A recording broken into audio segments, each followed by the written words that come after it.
Assalamualaikum warahmatullahi wabarakatuh. Good afternoon to everybody.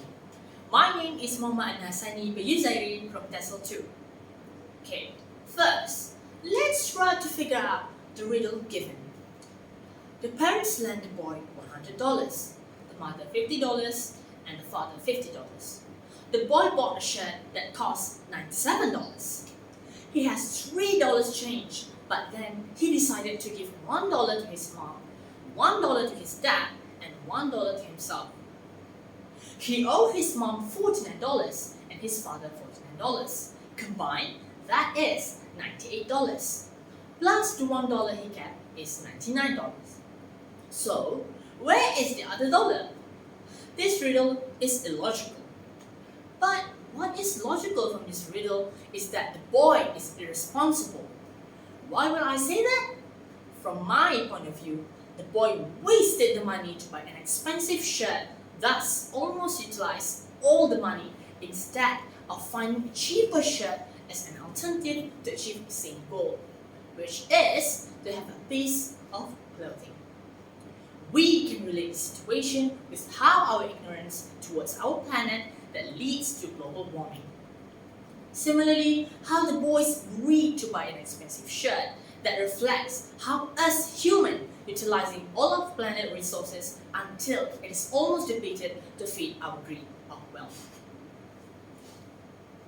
Before continuing to the main topic of the speech, everyone must be wondering why the planet become hotter and hotter as years go by. Well, that is when my topic comes in. Today, I am going to talk about global warming. That's my main topic. Study shows that during the Industrial Revolution, the worldwide unit temperature has risen by a little more than 1 degree Celsius, or roughly 2 degrees Fahrenheit for those who live in America. It increased by 0.007 degrees Celsius per 10 years between 1880 and 1980, when good record keeping began. Since 1981, however, the pace of growth has more than doubled. The global annual temperature has risen by 0.18 Celsius every decade for the previous 40 years. From this study, we could guess that our planet becomes hotter and hotter all because of us. As you can see in this chart, as years go by, it slowly becomes hotter and hotter. Okay. Then, what causes global warming, you may ask? When carbon dioxide, or CO2, and other air pollutants accumulate in the atmosphere, they absorb sunlight and solar energy that has bounced off the Earth's surface, causing global warming. Normally, this radiation will escape into space, but these contaminants, which may persist in the atmosphere for years to centuries, trap the heat and cause the Earth to warm. Greenhouse gases are heat-trapping pollutants such as carbon dioxide, methane, nitrous oxide, water vapor, and synthetic fluorinated gases, and the impact is known as the greenhouse effect. Though natural cycles and fluctuations have caused the Earth's climate to change several times over the last hundreds of millions of years, our current era of global warming is due to human activity, specifically our burning of fossil fuels like coal, oil, gasoline, and natural gas, which results in greenhouse effects.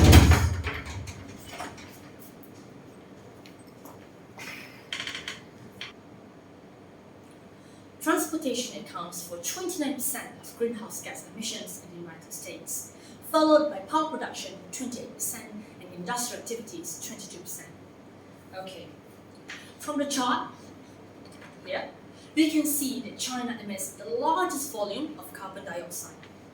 Okay, that emits 9,040.74 million metric tons in 2015 of carbon dioxide. Okay, experts believe that the effect of global warming correlates to extreme weather. Warming temperatures are generating longer and hotter heat waves, more frequent droughts, more rains, and more intense hurricanes from the thin ozone layer that contribute to global warming's effects are being felt all around the world. In recent years, extreme heat waves have killed tens of thousands of people all across the world. and in a foreshadowing of what is to come. Some experts believe that if we continue to burn fossil fuels at our current rate, sea levels could rise several meters in the next few years, inflicting havoc on coastal towns throughout the world. Not just that, but global warming also contributes to more extreme water shortages, resulting from melting glaciers, early snowmelt, and severe droughts, which will continue to raise the danger of wildfires. New pests will wreak havoc on forests, farms, and towns as well. Heat waves, torrential rains, and increasing flooding. All these things have the potential to harm or destroy agriculture and fisheries. Many plant and animal species might become extinct if environments such as coral reefs and alpine meadows are disrupted. Then, the increased farm-producing ragweed growth, greater levels of air pollution, and the proliferation of circumstances favorable to pathogens and mosquitoes will make allergies, asthma, and infectious disease outbreaks more likely.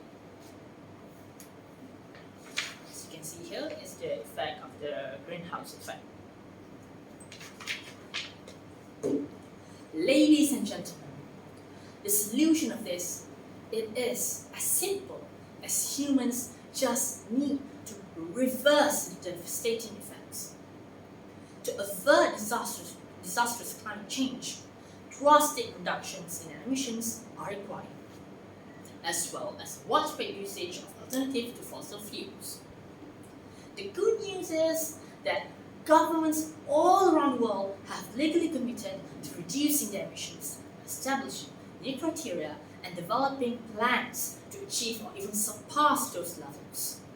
The bad news is that we aren't working quickly enough. According to experts, we need to cut global carbon emissions by up to 40% by 2030 to prevent the worst effects of climate change. To achieve this, the international community must take immediate and tangible efforts to decarbonize power generation by equitably shifting from fossil fuel-based production to renewable energy sources such as wind and solar, to electrify our automobiles and electrify our buildings to maximize energy efficiency. Well, that is how countries and world leaders would do, right? But then, how about us normal people? While large-scale government action at the national level is required to win the battle, we also need the aid of individuals who are ready to speak up, hold government and business leaders accountable, and modify their everyday behaviors. Do you want to know how you can help in the battle against global warming? Well, that is very simple. Just take a few simple ways to reduce your personal carbon footprint. Make energy conservation a part of your everyday routine and purchase decisions. Look for the government's Energy Star label or badge on new appliances like refrigerators, washers, and dryers. They satisfy a higher level for energy efficiency than the minimal federal requirements. It is that little tiny sticker with a shooting star. Well then, when shopping for a car specifically, aim for one that gets the best gas mileage and emits the fewest pollutants. For example, a hybrid car. You can also purchase an electric vehicle, or EVs for short.